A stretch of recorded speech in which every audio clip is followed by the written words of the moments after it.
Hello, welcome to the Amateur Skeptics podcast. This is our special interview with Garth Sundem. I still can't say it. Sundem. There you go. Yeah, just like Gundam. Gundam, right. Sundem. Okay. Yeah, so this is our interview that we did with Garth. Anything we need to say before we get into the interview? Well, it turned out to be a lot shorter than we wanted. He was a great guest. Yeah, it did, unfortunately. But we'll... Technical issues.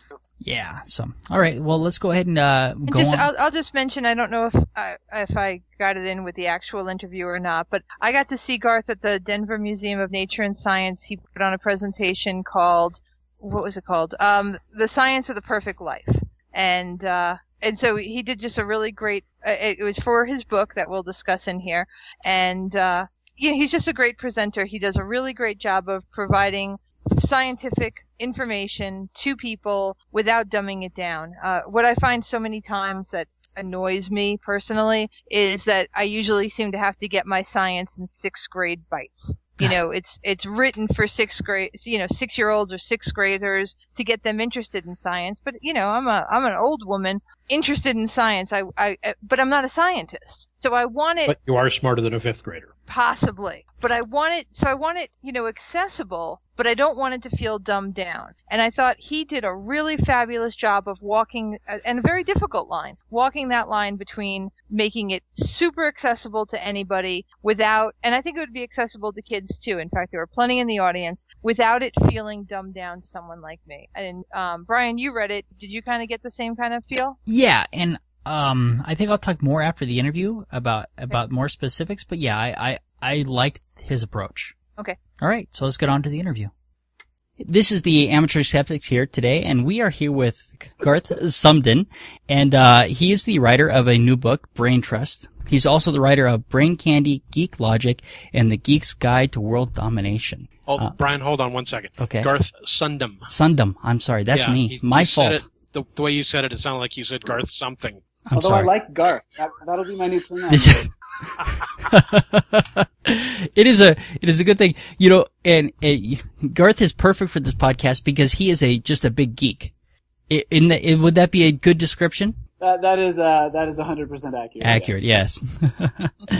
So, tell us a little bit about the book. It's Brain Trust. 93 top scientists reveal lab-tested secrets to surfing, dating, dieting, gambling, growing, man-eating plants, and more. Yes, I figured, if you're wondering how to grow man-eating plants, why not call a Nobel winner and find out? So basically what I did is I talked to extremely overpowered people about things that come from their labs that we can do in our own lives. So, how to play the lottery better, and how to fold the ultimate paper airplane, and how to make, flying cyborg beetles, and, how to stop decision fatigue, and all sorts of things. So it was a fun call-around project, and if I'd had any idea what a pain in the neck it was going to be, I don't know that I ever would have written the proposal. So how many scientists did you talk to? I talked to over 130 scientists. Oh, man. Wow. And every one of these gentlemen had a PhD except for one. Yeah, exactly. The guy, what the heck was his name? He's a Google employee who I talked to about Scrabble. Jason Katz-Brown, that's who.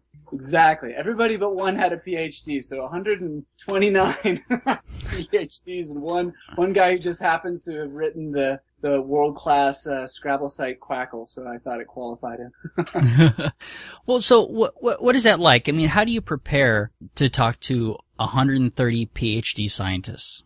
It's funny. So when I started the project, I'd done a lot of interviewing in the past, and I had sort of a way I go about it. I mean, you read some papers, you come up with some questions, you contact the person, you set something up, usually through their secretary, and, you miss each other 3 times, and you finally get the person on the phone, and you ask your questions. But what I ended up doing is intentionally under-preparing, and it worked out so much better.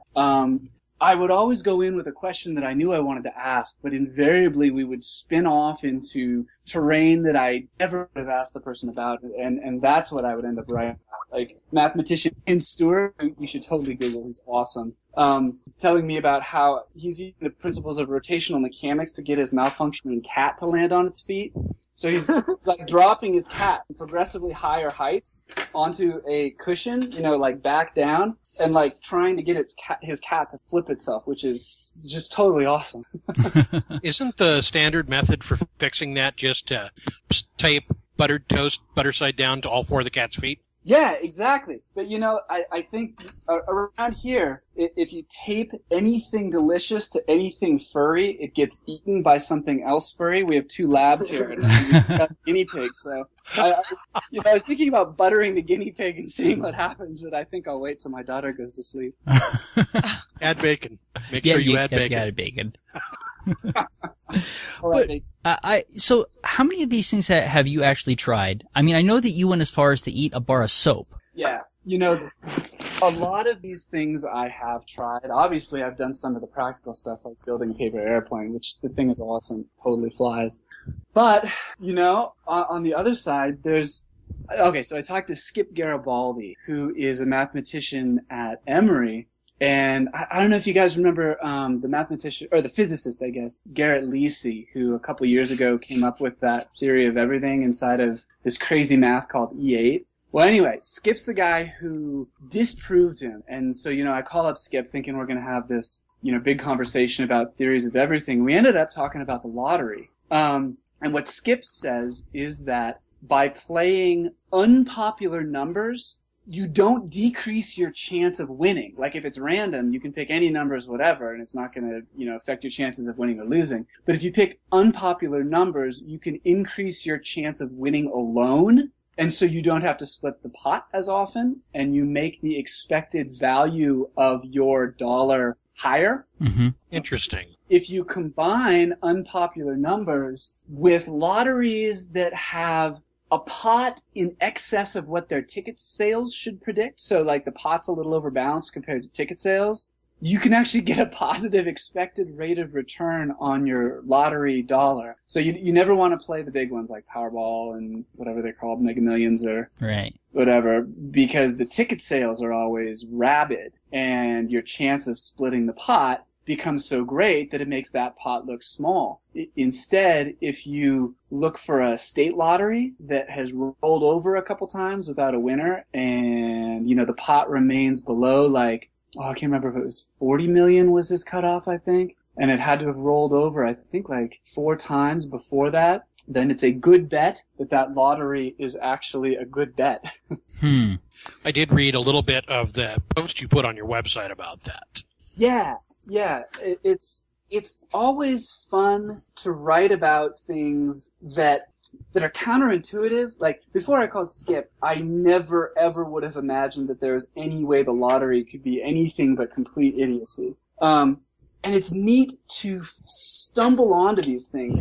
So many of the things in the book, I stumbled onto. And, it's a new way of writing for me. I'm a planner, and I'm sort of a scheduler, but by letting a lot of that stuff go and sort of going where the scientists led, it was a lot better than they drove the boat a lot better than I ever would have.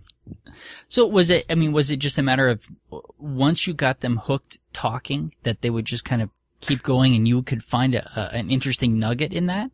A lot of times, yeah. Like I remember I called up the mathematician William Cook, who is halftime, I believe it was halftime at Georgia State and halftime at Princeton. Boy, I could be wrong about that. But anyway, he works on this problem called the traveling salesman problem, which is if you have a bunch of points on a grid, how can you touch each point with the shortest path possible? So it's like you're on a tennis court and you've got a bunch of balls and you have to walk around and pick them up. Or, So I wanted to talk to him. Oh, and sorry, this is one of the great unsolved problems of mathematics. This is a Clay Institute $1 million prize problem if you solve it. So he looks at sufficing strategies for this traveling salesman problem. And we ended up talking about how to schedule the day's errands most efficiently. So you could drop off a kid, go pick up the dry cleaning, go get whatever. And it's all these points on a grid. So it turns out that if you always go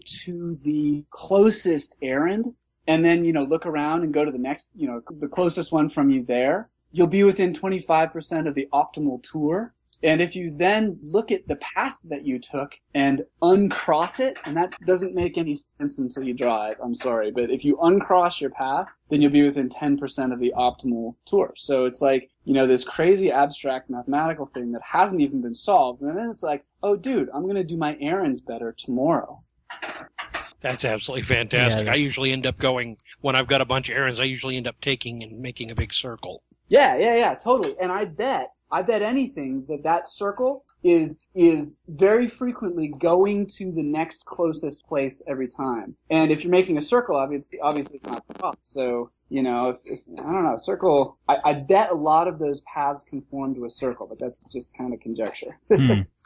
But with the new GPS technologies and stuff that we have, it's really easy to actually map out your path. Brian, don't remind me about your GPS. I still remember the day that it kept telling you, you need to turn around and go back to this path. Oh, wasn't that awesome? And we're 5 minutes from my house. Wasn't that funny? Yeah, we kept it rolling to see exactly how crazy this thing was going to go. It keeps telling us, turn around and go back to... That's awesome. It only worked, though, because we knew the better path, and it was incapable of rerouting, and so we got quite of a kick out of it. It's funny. Yeah. I used to drive for a supermarket, Palestinian-owned supermarket, meat market, and I learned really, really well how to route myself around Denver and where everything was located, because he'd be, why did you take so long? Hurry. In all fairness, the GPS has gotten much better. It reroutes now. So, the other, you interviewed a guy who, and I'm catching myself to it, that was talking about, when you're listening to somebody, the responses that you give to show that you're listening, kind of the awkward laughing and stuff like that. Yep. I did. So Robert Provine is a neuroscientist, and I believe he was at Maryland, but what's funny, he also played Barry Sachs in the Delbert McClinton Band, which is funny. So he has made a career studying laughter, but not necessarily for laughter's sake. He uses it as what he calls a natural cue for humans. There's some things that we don't control very well, crying and laughter being two of them. And we can smile and frown and, say all sorts of words, and all of those things are controlled and can be lies. But laughter and crying are often very honest. Even when you're not laughing because it's humor, you're laughing for a purpose. So that's what he looked at. He went to food courts and malls, he went to high school cafeterias, and he looked at why people laugh. And he found that, I found a lot of things, but one thing he found is that the speaker laughs a lot more often than the person listening. Most laughter does not come following anything that's remotely funny. Instead, we use it as punctuation. It's like, oh man, I can't even, now I'm thinking about it. It's like the pink elephant. I can't do it. See, there we go. Yeah. I kind of wonder if the speaker laughing more than the listeners is not the speaker trying to cue the listeners into laughing. Yeah, that's an interesting idea. That could very well be. That could very well be too. Or, one of the things that he looked at too is you laugh out of empathy. What he said is you don't laugh at Leno because Leno's saying funny things. You laugh at Leno because you empathize with Leno or Conan O'Brien or whoever, you're watching, whatever. But it's a way of demonstrating in-group status. So, when you're in a pod of people and people are chuckling, you don't have a group of people anymore. You've got a tribe. That is intriguing. You did a lot of different articles about that kind of social cohesiveness and tribes and groups and all of those dynamics. Is that kind of one of your personal interests? Yeah, absolutely. I think what really grabbed me, so I called around sort of not knowing really what was going on in science right now. I tried to go where the science led me. And so at the end of this thing, I kind of sat back and I thought, oh my gosh, I've got, these 93 topics or, 130 scientists. And there were fields that were jumping out of there as sort of the fields that are happening now. One of them is networks in general. Networked people is what I was going to say. But, networks in general, simply because we have tools that we never had before. We can look at data in ways we never could before. We can look at these structures in ways we never could before. Oh, so for example, check this out. So I called these guys at the London School of Economics, Hugo Touchette and, is it Javier Pena? Oh, I hope I'm getting that right. Anyway, so these guys do something called graph theory, which is this computer network evaluation theory where you look at how all these computers are connected in a network and what happens when you take one out. Does information still flow through the network? And how can you arrange nodes in this network so that information flows more efficiently? So what they did is they modeled World Cup soccer team as networks, and each player was a node, and the ball was the information passing through this system. And so they were able to calculate each player's centrality to that system. So they looked at the Dutch team in 2010, and they oh, did this just go to sleep? Oh no, it's just my display. Whew, scared me. They found that the Dutch team had this crazy high centrality on Arjen Robben, the Arjen, Robben, he wasn't there. Was he their striker? I forget. But anyway, and the Spanish team that they were playing against had extremely balanced centrality. So Spain marks Arjen Robben. Information no longer flows through the Dutch system, and Spain wins the World Cup, which is probably a little bit of a small sample size to make it a generalization, but it sure worked well. Yeah, and interesting how people were taking, science, like you say, used for a completely different purpose and repurposed it into, and I found this as a common theme throughout your book, the stuff that they like, the things that kind of grabbed them in their life that, didn't necessarily have anything to do with their work day, but they love. These guys obviously love soccer, and so they applied it, and just the amazing things that came out of it was awesome. And these other two guys use this same graph theory. They're financial wonks on Wall Street, and there's this thing called the New York subway record, where you touch each subway station in the shortest amount of time. So they used this same graph theory with themselves as the information, and they passed themselves most efficiently through this system. And these two Wall Street wonks were able to beat this venerable subway record by opening up a can of network mathematic whoop-ass on it, which is also pretty cool. Yeah. So you spoke to all these scientists, and what a whirlwind of information in this book. I mean, because the top, you go from one topic to the next very quickly. Yeah, absolutely. And that is, boy, it's so funny. I think that there's a traditional way to do journalism, science journalism specifically, where people sort of have their things. I mean, you pick up a Malcolm Gladwell book and you know it's a Malcolm Gladwell book, or Jonah Lehrer, or, there's a lot of people that I like, to read. And I imagine them sitting at their desks, somewhere in New York, calling out to these people. And then I look at the way I ended up doing interviews, which was almost universally in my Subaru parked in the garage. Because it's like the quietest place in my house. I've now retreated to the back room. Silence out there for now. But so I think that my messy life and the fact that I didn't necessarily try to hide it from these scientists, the fact that I'm there with my French press in the morning and my Subaru in the garage, with my laptop on my lap, I think helps get to a place with people who are used to the ivory tower that you can't necessarily get if you're sitting at a desk in New York. It creates an informality. Okay, so I'm talking to this guy, Stephen Greenspan, a psychologist at Connecticut, about gullibility. And we get into the conversation. He's like, okay, look, let me tell you a story.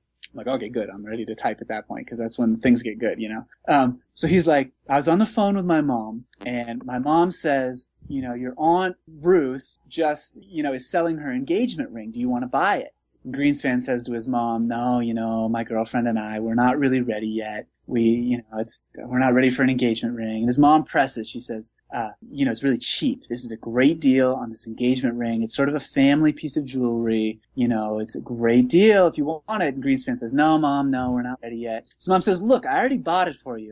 And he says, oh, okay, Mom. And all of a sudden she's congratulating him on getting married. So he said that she had duped him into marriage. And because of that, he got interested in the science of gullibility. What had pushed him over that precipice into getting duped into marriage? And so he found these 4 factors that push people towards the precipice of gullibility. And he, I'm going to talk about these in a very general way, but he quantifies these and can show people getting pushed closer and closer. But, the first thing is a believable situation, which, that totally makes sense. You got to have a good scam. You can't just be like the Nigerian spam scam thing where it's like, I'm the widow of Maria Machiba, whatever.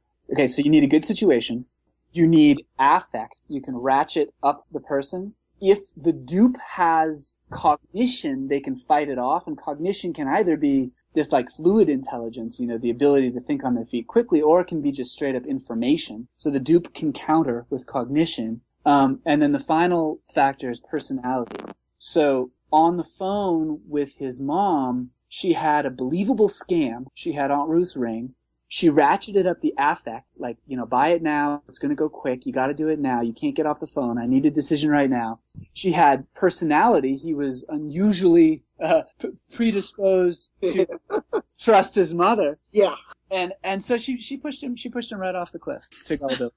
There seems to be an element of peer pressure in there too. She threw in there, it's a family ring, which means you don't want to let it go out of the family. That's an interesting point. And I wonder if that would get subsumed by affect, or if she was trying to somehow play to his personality. There might be guilt. I would say it goes under personality, but she had a lot of information about him in the first place, clearly, because she's his mom. Yeah. And she knew what buttons to push. Yeah. But that's true of any good salesman. Yeah, totally. Here's something. Do you guys know about empathy and car salesmen? No. Oh, this is cool. I'm continuing this theme and calling around for another book kind of about intelligence broadly defined. So I'm looking at things like expertise and wisdom and problem solving and intelligence and willpower and all these things. And so I talked to this guy who, after his undergrad and before his grad school, he had this job as sort of a writer-researcher. He was calling around to all and driving around to all of these car dealerships in Michigan. And he found, and again, it's so funny, it's like experience. You got to get your hands in this data. But what he found is that he would go to these car dealerships, and frequently their most overperforming salesperson would be there bragging about selling some junker to a poor person for $500 over invoice. So he thought, like any sane person would think, this is awful, and what's going on here? So we decided to look into it. We found that there is a Goldilocks zone of empathy that a salesperson can have to predict their best sales results. Like, you want some empathy because you need to be able to connect with your customer, but you can't have too much empathy because it keeps you from exploiting them. Makes sense. Sounds almost borderline psychopathic. Oh, totally. Yeah, so we recently, my mom was having one of her bathrooms done, and the salesman was so slick, and and he gives his first price, which is high, and he's like, I'm the owner of the company, and I can do something that other salesmen can't, and it's just everything that came out of his mouth just sickened me. I finally left, and of course she made the deal, but it's like I felt like with him sitting right there, I couldn't be like, you're a slime ball. Well, and that's what's funny. Like, so you would have burned social capital to gain financial capital. And another thing that totally blew up out of this book for me was how people are learning to more accurately describe, the utility of any situation in terms other than monetary terms. Like, so I talked to this Nobel winner, Eric Maskin, who's an economist at Princeton, and he does something called mechanism design. And his deal is, this is a little complex, but he works with carbon treaties. And he tries to build treaties based on the fact that what is easy for the United States to give may be dear to a country who could get it. Like, we can give tech assistance. We've got tech assistance out our Silicon Alley. But that same tech assistance is precious to Brazil. So how can he put on a menu all of these things, political capital and tech assistance and carbon cuts and, food aid and military aid and whatever else is on this menu so that countries can get what they want, so that countries can get what is valuable to them by giving up what's not valuable to them and making it a positive sum game for everyone. And of course, we ended up talking about how to split the check with a group of friends. And it's like, for your cash-strapped, unemployed buddy, putting an extra $5 on there is very dear. But, maybe you want the increased sex appeal of having slapped down an extra $5. And it's interesting how money is not the only way to measure everything. And in fact, there are measurements that we're not even aware of that are going on in the backs of our brains every second of every day. It's cool. Yeah, I'm doing a lot of stuff. I'm starting a new business and I'm doing mediation and negotiation with people. And exactly what you're talking about happens all the time. You think you've got a pretty basic math problem here of who owes what to who. But when you focus in on what is important to people and what they value, the equation goes all over the place. All of a sudden people are making deals you would never think they'd agree to, but you've hit on something that's important to them. Or like you're also saying, something that, I don't really care about that part. So it's easy for them to give that up and to get something else. But it complicates negotiations to an extreme amount. Yeah, absolutely. I mean, and that's why he has a Nobel doing this. And but yeah, I mean, I think when you start blowing up the variables and looking at things that aren't just money, you end up getting extremely complicated. But I also think you get closer to what our brain does naturally. Yeah, because it does. It takes all of those variables that are out there. And again, it was another theme in the book was, all of these different ways that we get input from our senses and from our the way we're taught in society. There's all these different cues and clues and everything that goes into a million decisions a second in our brains that we're not always aware of. But I think what a number of different people came up with was if you focus on those things, you're going to have more information than the other guy. You're going to be able to make better decisions and come out with better ways of doing things by focusing on some of that, what otherwise would just be background noise or unexplored information. So unfortunately, the interview got cut short because of technical difficulties. We tried to get back on with Garth. There was whole technical calamities, and he ended up having to initiate the bedtime routine. He was there with it was just him. His wife was out, and you got to take care of the kids. Yep. And then of course we threw together our last minute web podcast, which Winging It. One where we ended up talking about the houses that would work good for a zombie apocalypse. Right, we talked about apocalypse stuff, and so that went together well. as quickly as we could.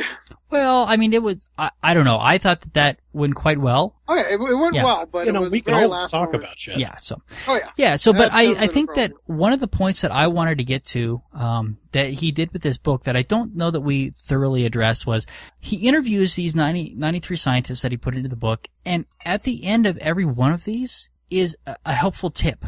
So he took what they talked about, and that's why a lot of what the interviews that he did do didn't get into the book, because he couldn't make a helpful tip at the end of it. And I really thought it was great that in all the cases, or almost all the cases where he went to interview somebody, what he wanted to talk about when he went there was not what they ended up talking about. They ended up talking about some completely random subject, and that turned out to be better than what he wanted to talk about. Yeah, so we see that in our own podcast sometimes. Yep. Yeah, absolutely. I've been going through his website, and I think the favorite post of mine that I've found here so far is the rational irrationality of Egyptian soccer deaths. And it was absolutely fascinating because he's talking about perceived identity and how perceived identity can be strong enough to make you do things that you wouldn't ordinarily do. He definitely gets into that in the book as well, and in other matters. He essentially addresses that when he's talking about gullibility. When he was talking to the scientist about gullibility, where he gets conned into getting married by his mother. Right. So I remember that. That was good. Yeah. So the book is a heck of a lot of fun. I highly recommend it. It's an entertaining, fun read, and like Kimberly said, his approach is good, and he doesn't dumb it down. He kind of just gives it the way that it was given to him. So yeah. Anything else, guys? Yeah, just big thanks out to Garth for coming on and speaking to us. His enthusiasm for what he does is really tangible and appreciated. Yeah, so it was great. We had a good time in the interview. We would have liked to have gone a little longer, but certainly things happen. But I think what we've got is pretty good, and at least give you a taste of what the book is about. I hope we can have him on again another time. Yeah, it was a lot of fun. All right, thanks, Garth, and we'll talk to you guys next time. All right, night. Good night. Good night. Thank you for listening to the Amateur Skeptics podcast.